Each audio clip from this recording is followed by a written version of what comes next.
बंधुओं नमस्कार। कल की वीडियो में आपने सुना कि दक्ष प्रजापति के पुत्रों को श्री नारद जी ने किस प्रकार विरक्ति का उपदेश दिया और उसके बाद दक्ष प्रजापति ने नारद जी को श्राप दे दिया कि तुम कहीं भी ठौर नहीं मिलेगा, तुम हमेशा घूमते ही रहोगे। और नारद जी ने उस श्राप को सुन लिया और सह लिया। और आज के इस वीडियो में आगे देखिए क्या कहते हैं। दक्ष प्रजापति की जो 60 कन्याएं थी, आज उनके वंश का विवरण यहाँ पर सुनाया जा रहा है। श्री सुखदेव जी कहते हैं, परीक्षित, तदनंतर ब्रह्मा जी के बहुत अनुनय विनय करने पर दक्ष प्रजापति ने अपनी पत्नी असिकनी के गर्भ से 60 कन्याएं उत्पन्न की। वे सभी अपने पिता दक्ष से बहुत प्रेम करती थी। दक्ष प्रजापति ने उनमें से 10 कन्याएं धर्म को, 13 कश्यप को, 27 चंद्रमा को, 2 भूत को, 2 अंगिरा को, 2 कृशाश्व को और शेष 4 ताक्षरीय नामधारी कश्यप को ही ब्याह दी। परीक्षित, तुम इन दक्ष कन्याओं और इनकी संतानों के नाम मुझसे सुनो। इन्हीं की वंश परंपरा तीनों लोकों में फैली हुई है। धर्म की 10 पत्नियां थी, बानु, लंबा, ककुब, जामी, विश्वा, साध्या, मरुत्वती, वसु, मुहूर्ता और संकल्पा। इनके पुत्रों के नाम सुनो। राजन, भानु का पुत्र देव ऋषभ और उसका इंद्रसेन था। लंबा का पुत्र विद्योत और उसके मेघगण। ककुब का पुत्र हुआ संकट, उसका कीकट, और कीकट के पुत्र हुए पृथ्वी के संपूर्ण दुर्गों किलों के अभिमानी देवता। जामी के पुत्र का नाम था स्वर्ग और उसका पुत्र हुआ नंदी। विश्वा के विश्वदेव हुए, उनके कोई संतान न हुई। साध्या से साध्यगण हुए और उनका पुत्र हुआ अर्थ सिद्धि। मरुत्वती के 2 पुत्र हुए, मरुत्वान और जयंत। जयंत भगवान वासुदेव के अंश हैं, जिन्हें लोग उपेंद्र भी कहते हैं। मुहूर्ता से मूर्त के अभिमानी देवता उत्पन्न हुए। ये अपने अपने मूर्त में जीवों को उनके कर्मानुसार फल देते हैं। संकल्पा का पुत्र हुआ संकल्प और उसका काम। वसु के पुत्र 8 वसु हुए, उनके नाम मुझसे सुनो। द्रोण, प्राण, ध्रुव, अर्क, अग्नि, दोष, वसु और विभावसु। द्रोण की पत्नी का नाम है अभिमति। उससे हर्ष, शोक, भय आदि के अभिमानी देवता उत्पन्न हुए। प्राण की पत्नी ऊर्जस्वती के गर्भ से सह, आयु और पुरोजव नाम के 3 पुत्र हुए। ध्रुव की पत्नी धरणी ने अनेक नगरों के अभिमानी देवता उत्पन्न किए। अर्क की पत्नी वासना के गर्भ से तर्ष यानी कि तृष्णा आदि पुत्र हुए।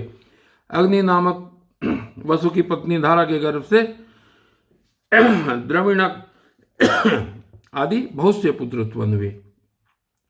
कृतिका पुत्र स्कंद भी अग्नि से ही उत्पन्न हुए, उनसे विशाख आदि का जन्म हुआ। दोष की पत्नी शर्वरी के गर्भ से शिशुमार का जन्म हुआ, वह भगवान का कलावतार है। वसु की पत्नी अंगिरसी से शिल्प कला के अधिपति विश्वकर्मा जी हुए। विश्वकर्मा के उनकी भार्या कृति के गर्भ से चाक्षुष मनु हुए और उनके पुत्र विश्वदेव एवं साध्यगण हुए। विभा वसु की पत्नी उषा से 3 पुत्र हुए, व्युष्ट, रोचिष और आतप। उनमें से आतप के पंचयाम यानी कि दिवस नामक पुत्र हुआ। उसी के कारण सब जीव अपने अपने कार्यों में लगे रहते हैं। भूत की पत्नी दक्ष नंदिनी स्वरूपा ने कोटि कोटि रुद्र गण उत्पन्न किए। इनमें रैवत, अज, भव, भीम, वाम, उग्र, वृषा, कपि, अजेकपाद, अहिर्बुद्धन्य, बहुरूप और महान, ये 11 मुख्य हैं। भूत की दूसरी पत्नी भूता से भयंकर भूत और विनायक आदि का जन्म हुआ। ये सब 11वें प्रधान रुद्र महान के पार्षद हुए। अंगिरा प्रजापति की प्रथम पत्नी स्वधा ने पितृगण को उत्पन्न किया और दूसरी पत्नी सती ने अथर्वांगिरस नामक वेद को ही पुत्र के रूप में स्वीकार कर दिया। कृशाश्व की पत्नी अर्ची से धूम्रकेश का जन्म हुआ और धिष्णा से 4 पुत्र हुए, वेदशिरा, देवल, वयुन और मनु। ताक्षरीय नामधारी कश्यप की 4 स्त्रियां थी, विनता, कद्रु, पतंगी और यामिनी। पतंगी से पक्षियों का और यामिनी से शलभों यानी कि पतंगों का जन्म हुआ। विनता के पुत्र गरुड़ हुए, यही भगवान विष्णु के वाहन हैं। विनता के ही दूसरे पुत्र अरुण हैं, जो भगवान सूर्य के सारथी हैं। कद्रु से अनेकों नाग उत्पन्न हुए। परीक्षित, कृतिका आदि 27 नक्षत्राभिमानी देवियां चंद्रमा की पत्नियां हैं।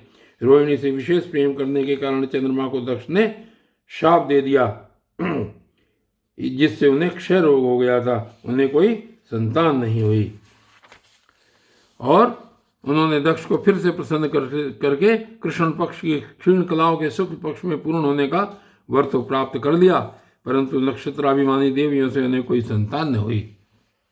अब तुम कश्यप पत्नियों के मंगलमय नाम सुनो। वे लोक माताएं हैं, उन्हीं से यह सारी सृष्टि उत्पन्न हुई है।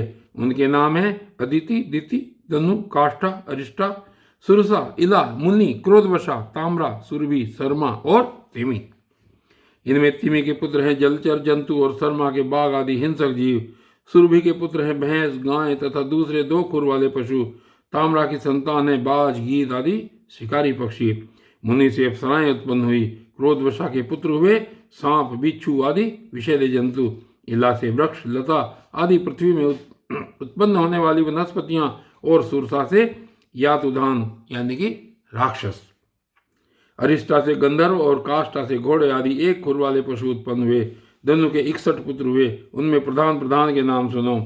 द्विमूर्धा, शंबर, अरिष्ट, हयग्रीव, विभावसु, अयोमुख, शंकुशिरा, स्वरभानु, कपिल, अरुण, पुलोमा, वृषपर्वा, एक चक्र, अनुतापन, धूम्रकेश, विरूपाक्ष, विप्रचित्ति और दुर्जय। स्वरभानु की कन्या सुप्रभा से नमुचि ने और वृषपर्वा की पुत्री शर्मिष्ठा से महाबली नहुष नंदन ययाति ने विवाह किया। धनु के पुत्र वैश्वानर की 4 सुंदरी कन्याएं थी। इनके नाम थे उपदानवी, हयशिरा, पुलोमा और कालका। इनमें से उपदानवी के साथ हिरण्याक्ष का और हयशिरा के साथ क्रतु का विवाह हुआ। ब्रह्मा जी की आज्ञा से प्रजापति भगवान कश्यप ने ही वैश्वानर की शेष 2 पुत्रियों पुलोमा और कालका के साथ विवाह किया। उनसे पोलोम और काले के नाम के 60,000 रणवीर दानव हुए। इन्हीं का दूसरा नाम निवात कवच था। वे यज्ञ कर्म में विघ्न डालते थे, इसलिए परीक्षित तुम्हारे दादा अर्जुन ने अकेले ही उन्हें इंद्र को प्रसन्न करने के लिए मार डाला। यह उन दोनों की बात है जब अर्जुन स्वर्ग में गए हुए थे। विप्रचित्त की पत्नी सिंगिका के गर्भ से 101 पुत्र उत्पन्न हुए। उनमें सबसे बड़ा था राहु, जिसकी गणना ग्रहों में हो गई।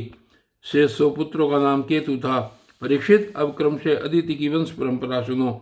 उस वंश में सर्वव्यापक देवादिदेव नारायण ने अपने अंशों से वामन रूप में अवतार लिया था।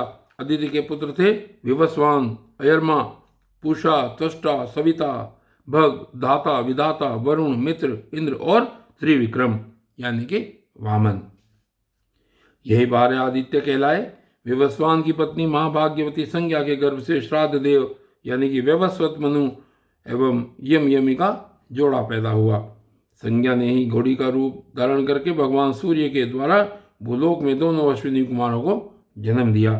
विवस्वान की दूसरी पत्नी थी छाया। उसके सनेश्चर और सावरणी मनु नाम के 2 पुत्र तथा तप्ती नाम की एक कन्या उत्पन्न हुई। तप्ती ने संवरण को पति रूप में वर्ण किया।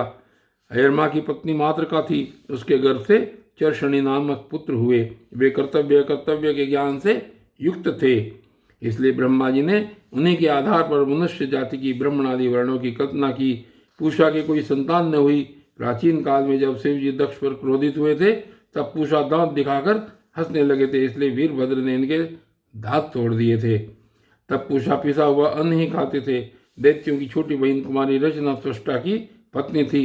रचना के गर्भ से 2 पुत्र हुए, संविनेश और पराक्रमी विश्वरूप। इस प्रकार विश्वरूप यद्यपि शत्रुओं के भांजे थे, फिर भी जब देवगुरु बृहस्पति जी ने इंद्र से अपमानित होकर देवताओं का परित्याग कर दिया, तब देवताओं ने विश्वरूप को ही अपना पुरोहित बनाया था। और बंधुओं, आज की वीडियो में बस इतना ही। आगे की वीडियो में कल क्या होता है ये देखेंगे। तब तक के लिए धन्यवाद।